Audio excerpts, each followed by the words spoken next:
Hola, soy Natalia Saltalamaquia, soy profesora en el Departamento de Estudios Internacionales del ITAM. Me siento apasionada por la política exterior de México, por entender el papel de nuestro país en el mundo y también por la región latinoamericana, ese espacio, esa patria grande donde todos nos hermanamos.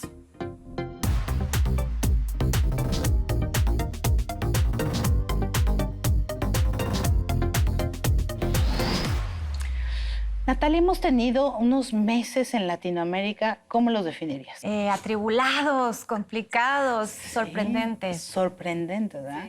Y también muy atribulados, con un montón de manifestaciones populares en las calles que de repente además se han vuelto bastante violentas, pero que son masivas y sostenidas. Como ha pasado esto en el transcurso tan solo de 2 meses y es una tras otra, pues uno sí se pregunta, ¿no? Si tenemos factores en común, ¿por qué los latinoamericanos están saliendo tan masivamente a las calles a protestar a sus gobiernos? ¿Y qué te respondes? ¿Hay razones en común? Yo creo que en algunos casos sí podemos hablar de factores económicos. El hecho de que tengas en Ecuador, por ejemplo, una política de incremento al precio del transporte y que las personas que lo usan todos los días y que vienen de los sectores más pobres... Sobre todo pueblos indígenas. Sobre todo pueblos indígenas, que además utilizan el transporte no solo para moverse ellos, sino para transportar lo que ellos producen a los centros de venta. Entonces, ahí hay una explosión, digamos, de furia que se manifiesta de tal manera que el propio presidente dice vamos a cambiar la sede de los poderes del Estado a Guayaquil. Y durante Guayaquil. un par de días, ¿no? Se sostiene esa decisión. Y a todos nos sorprende Chile, ¿no? Exacto, porque además Chile estaba, por lo menos en el imaginario popular latinoamericano, quizá no de internacionalistas como tú, que pues era como el oasis, ¿no? El país modelo que tenía... y de pronto, no.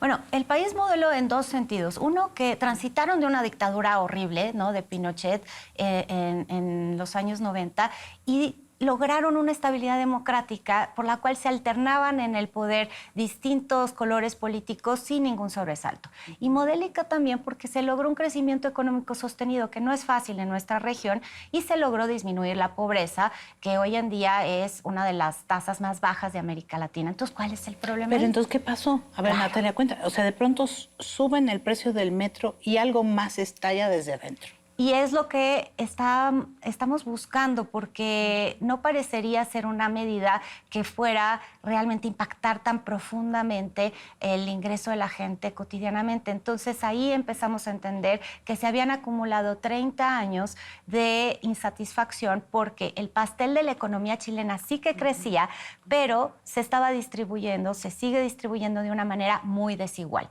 Y cuando a la gente le dices, tú eres el país modelo, dentro de poco tu bienestar va a ser mayor porque estamos haciendo las cosas bien, pero no alcanzan a ver esos frutos en el día a día después de tantos años, parece ser que la frustración, las expectativas que no se cumplen generan esta ebullición. Y después también tienes un efecto de que cuando una manifestación de este tipo sucede en un país cercano, vecino, y las redes sociales las dan a conocer en el resto del mundo y además nuestra comunicación hoy es en tiempo real, se genera lo que llamamos un efecto también contagio, ¿no? Es decir, si es posible que en Ecuador se retire una medida que no es satisfactoria a partir de una presión desde la calle, a lo mejor es posible que se retire una medida similar en nuestro país. Y creo que son todos los elementos por los cuales vemos una especie de efecto dominó en la región.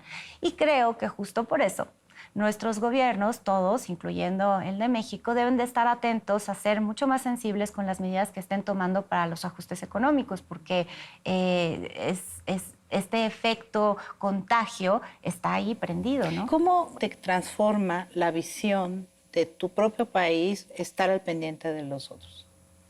Yo creo que es importantísimo. Hay lecciones que nos sirven para poner las barbas a remojar y yo te diría para tratar de evitar ciertos errores, sobre todo cuando los países son cercanos y se parecen entre sí. Yo pienso en particular en el caso de Chile. Yo creo que los mexicanos tenemos que estar atentos a eso. Sabes que la distribución del ingreso en Chile es muy parecida a la mexicana, o sea, es pésima. O sea, desigual, muy desigual. Es muy desigual, pero es casi la calca cuando tú ves los números, ¿no? Tenemos el mismo, para no ser muy técnica, pero hay un índice que mide esto y el punto 46 es la cifra de Chile y el punto 46 es la cifra de México. Al mismo tiempo, México tiene un nivel de pobreza más grande. Tenemos alrededor del 50% de la población viviendo bajo la línea de pobreza, no el 10% como Chile. Y luego además se nos acumulan problemas como la violencia difusa, por desgracia, generalizada que está generando el crimen organizado y el combate al narcotráfico. Entonces tenemos muchos elementos que nos pueden dar una pista de que la insatisfacción popular es una cosa que se puede estar engendrando. ¿Cuál es la nota positiva? Y esto creo que vale la pena señalarlo. Te decía, cuando la gente no encuentra canales institucionales es cuando la efervescencia callejera sucede. Creo que en México el año pasado tuvimos una elección presidencial que justamente resolvió por la vía institucional una insatisfacción muy grande, que fue el hecho de que hubiera un líder político, nuestro actual presidente, que tiene especial sensibilidad por la cuestión social, que ha sabido interpretar esa insatisfacción y que gana con el 53% de los votos. Eso es lo que permite que hoy en día pensemos, bueno, tenemos factores sociales preocupantes, pero por ahora nuestra vía institucional funciona. De hecho, él mismo lo alertó, ¿no? Varias veces en referencia al tigre, ¿no? Al tigre que él amarraba o que su movimiento y su candidatura amarraba, pero todos lo hemos llamado de distintas maneras, ¿no? El tigre, el México bronco, el que sabemos todos, intuimos que está ahí y que en cualquier momento podría... Claro. Ahora, también hay que decir, para que esto funcione hay que dar resultados. Y exacto, la preocupación es que no es solo un tema de liderazgo político, sino de resultados. Y que no son solo de México, esto también lo quiero decir. Aquí hay un entorno internacional, Katia, que está haciendo muy complicado para que las economías latinoamericanas crezcan. Entonces vamos a tener una época, como yo le digo, de vacas flacas. Y ante las vacas flacas hay menos que distribuir.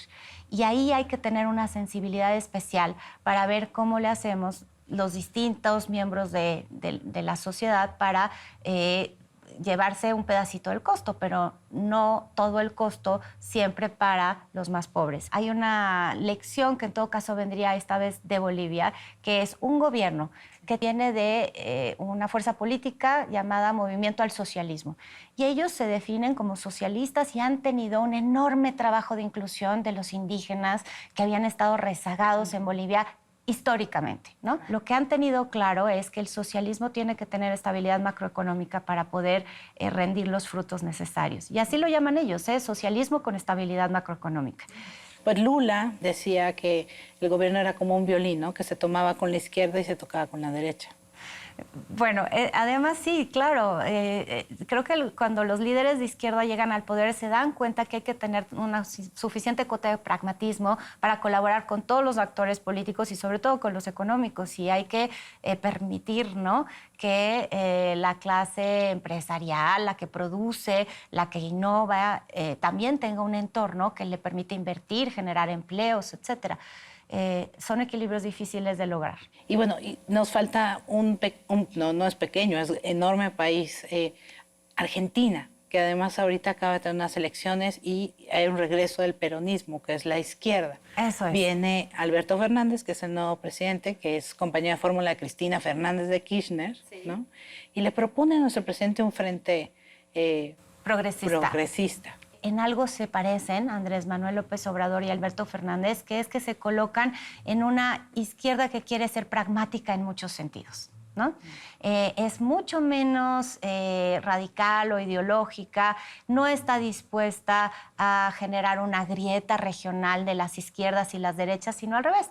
Tienen la idea de que es mejor tender puentes y que convivamos en la diversidad. Entonces, en eso hay coincidencia. Yo trato de entender su diagnóstico, porque siendo él tan inteligente y pragmático como creo que es, me parece que hay que buscar la raíz de esto. La raíz la he encontrado en el hecho de que los presidentes hacen política exterior para dos cosas. Uno, para tratar de traer del resto del mundo elementos que le ayuden a su programa de gobierno, ¿no?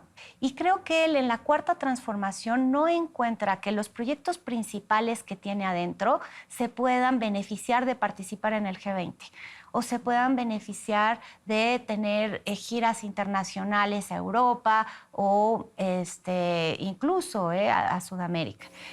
Y lo digo porque muchas veces los presidentes hacen política exterior ambiciosa también como una manera de ganar prestigio personal para tener más capital, para poder hacer más cosas. Creo que Andrés Manuel López Obrador se siente lo suficientemente popular adentro de su propio país como para buscar que reconocimiento fuera y que eso le diera solidez a su gestión interna. Dadas estas dos visiones, no le interesa hacer diplomacia presidencial, como la llamamos. Pero la realidad se le impone, porque muchas veces uno no escoge las agendas y lo que viene desde Estados Unidos y lo que viene desde Centroamérica lo obligan a pensar en muchos momentos de su tarea de gobernar en la relación de México con el mundo. Claro. Natalia, muchísimas gracias por venir. Estoy muy contenta de estar en este programa. Muchas gracias, que no sea la última vez. Me encantará regresar. Muchas gracias, Natalia. Ustedes no se vayan, que hay más de esta entrevista con Natalia Saltalamacchia y como siempre los esperamos en Twitter y en Facebook. Tenemos una cuenta, ponemos todo y yo también estoy en Cada Artes.